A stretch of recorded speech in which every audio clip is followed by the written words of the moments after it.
Hello class, I welcome you all to this session. This session we are going to discuss about balancing of accounts. So last video I am sure that we have completed this illustration 5, that is it talks about how to solve problems. In fact we have done the journal entries also. We solved it with the help of modern approach as well as traditional approach. So this video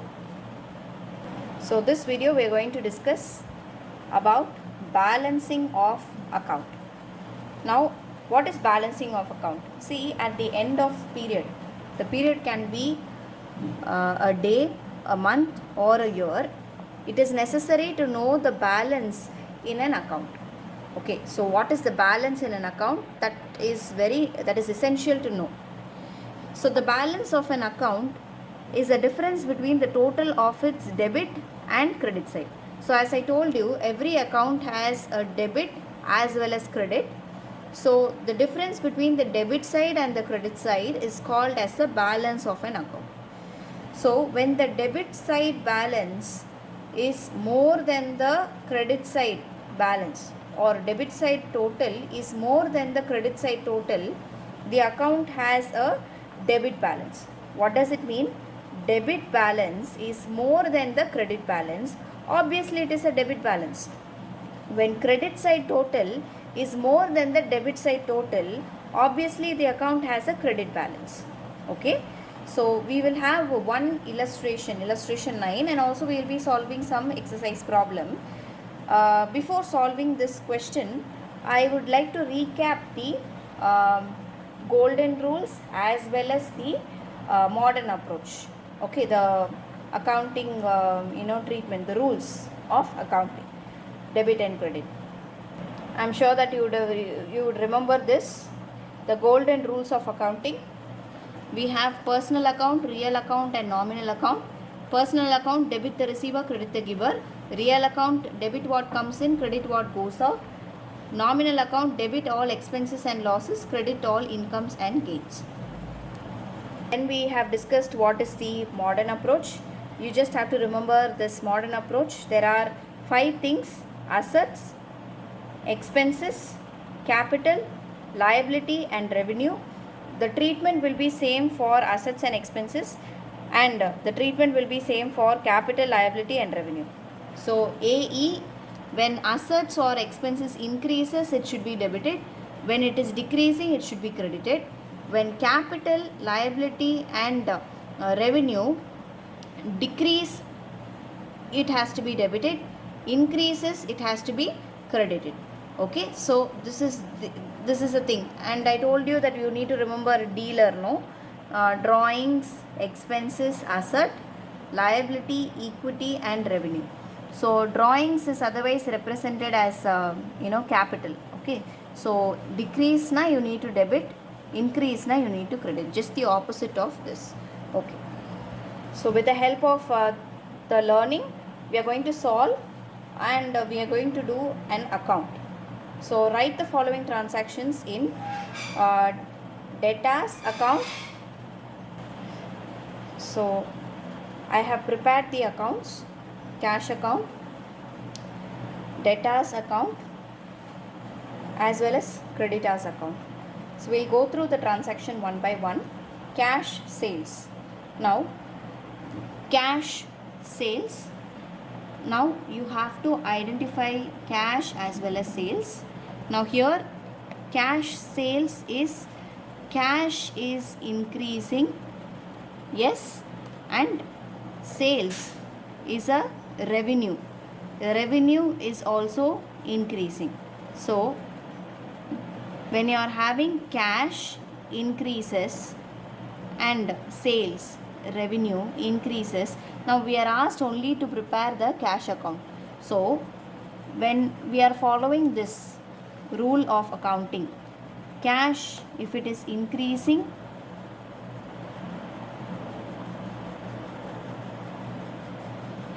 what we need to do is we need to debit it, because all assets and expenses, if it is increasing we need to debit, if it is decreasing we need to credit. This is what we know. So cash is an asset, it is increasing, so we are debiting it. So you're just writing it as because of what it is an increase, because of sales. So rupees 50,000. I have made my first entry. The second entry is cash.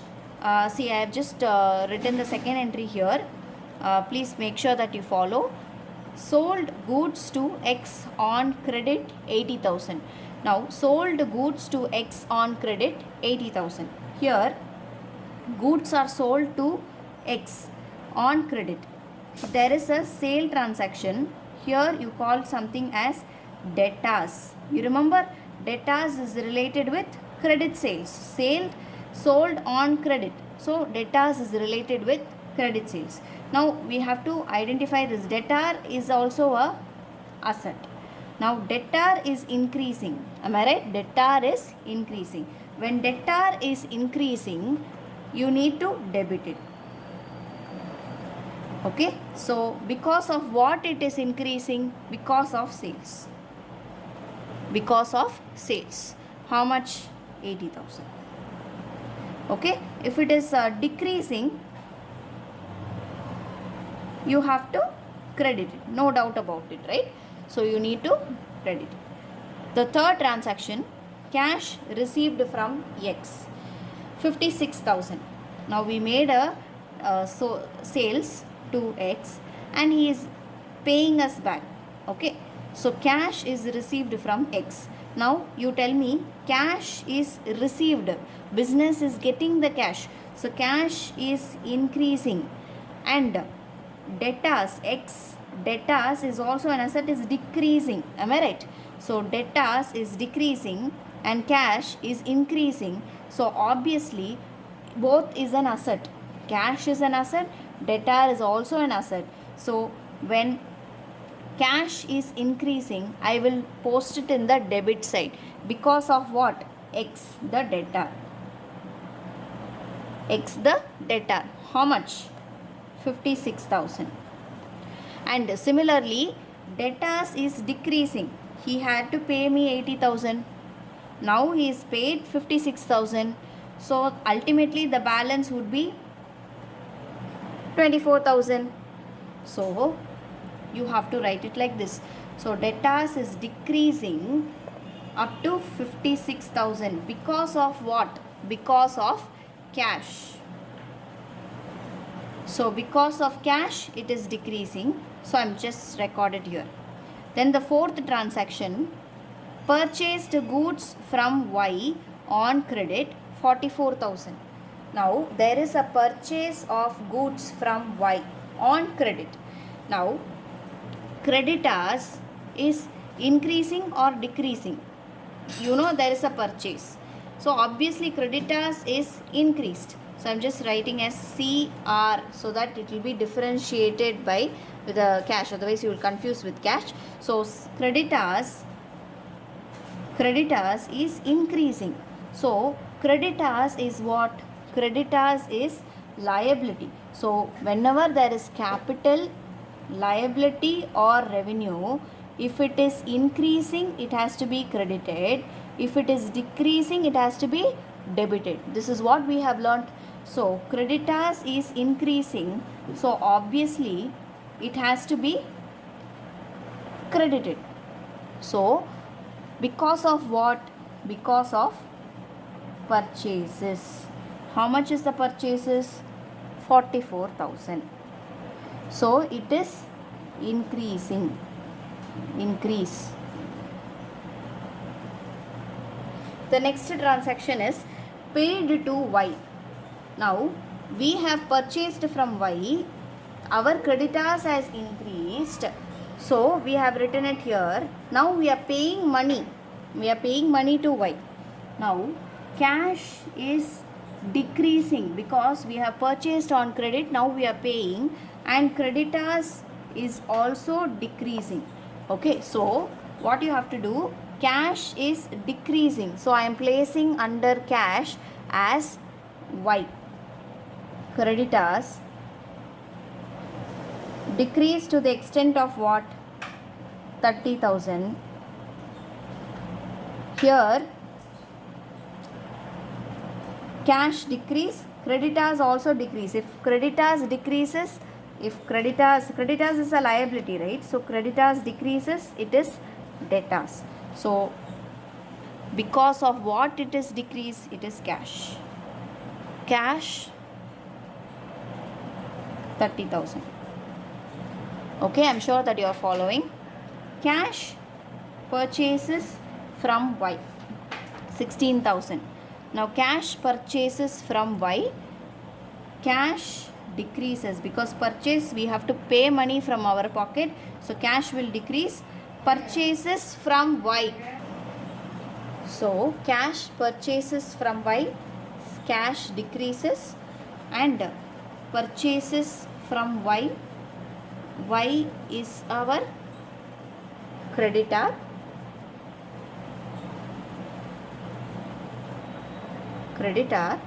But we are actually purchasing by cash, so there is no creditor relationship at all, so it's just going to affect the cash account. So where you have to place it, cash decreases, you're going to write purchases. How much? 16,000. So we are going to balance the accounts now. We have completed all these transactions. So we are going to balance the account. The total of the debit side is 1,06,000. But the total of credit side is only, I'm just writing it here for your understanding. Please do not write this, okay? So 46,000. So we have only 46,000 here. So what is the difference? The difference will be 60,000. So we are going to write debit balance is more than the credit balance. So we are going to write balance. This is called as balancing. Okay. So this should also be 1,06,000. So our balance is 60,000. So this is the balance that we are going to write. And for creditors account, the balance of credit side is more. So you have 44,000 here, and you have to bring it this side also to be 44,000. The difference is balance 14,000. Okay. And for X debtors, the balance in the debit side is more. You have 80,000, and in the credit side you have only 56,000. You have to make it 80,000. So you have to write balance. How much? Balance, you will write 24,000. Okay. So this is the balance, and this is the balance in debtors account. I'm sure that you are able to follow. So we are just going to recap what we have done in order to make you comfortable. First is the cash sales. Cash increases, sales is a revenue that also increases. Since sales account is not there, they have not asked sales account, we are not preparing sales, so we are concerned only with the cash account. So cash account sales 50,000 increases, so it has increased, so I am just placing it here. Cash received from X. Now cash received from X, X we know that it is debtors, so we are receiving cash, so which means debtors has reduced because the second transaction is sold goods to X on credit. So sold goods on credit to X 80,000.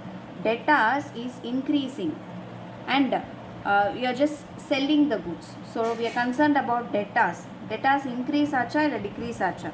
Debtors increase achu. Evlo increase achu? 80,000 ki increase achu. So we have written it in the debit side. Okay. And then 80,000 lende cash received from X as 56,000. Now it is affecting two accounts, debtors account as well as cash account. Now cash we have received, cash increases to what extent? 56,000. So increase another na debit side la podren. Inge debtors decrease aayirukku. Decrease enga irukku? Cash nala decrease aayirukku because he has paid. So debtors இவ்வளோ கொடுக்கணும், 80,000 கொடுக்கணும், 56,000 கொடுத்தாச்சு. So எவ்வளோ கொடுக்கணும், இன்னும் 24,000 கொடுக்கணும். So that is the balance here.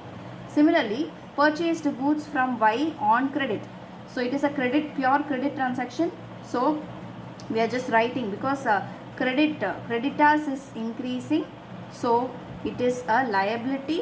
If liability increases, you need to credit it. So purchases 44,000 paid to Y. Now we are paying 44,000 கொடுக்க வேண்டிய இடத்துல we are paying 30,000. so cash நம்ம pay பண்றோம். so cash வந்து when we are paying out of our pockets, cash reduces. இப்போ cash decrease ஆகுது. இப்போ cash decrease ஆச்சுன்னா you need to place it here, okay, in the credit side. so why creditors 30,000 here, cash because of creditor we are paid cash, creditors is decreased in our accounts, so we have to pay only 14,000 now. okay, cash purchase from Y. now cash purchase from Y, we have purchases here, it affects only the cash account to the extent 60,000. so we just written it here. purchase பண்ணனும்னா cash decrease ஆகும். so balance is only 60,000. I'm sure that you are able to follow. Keep practicing. Thank you class.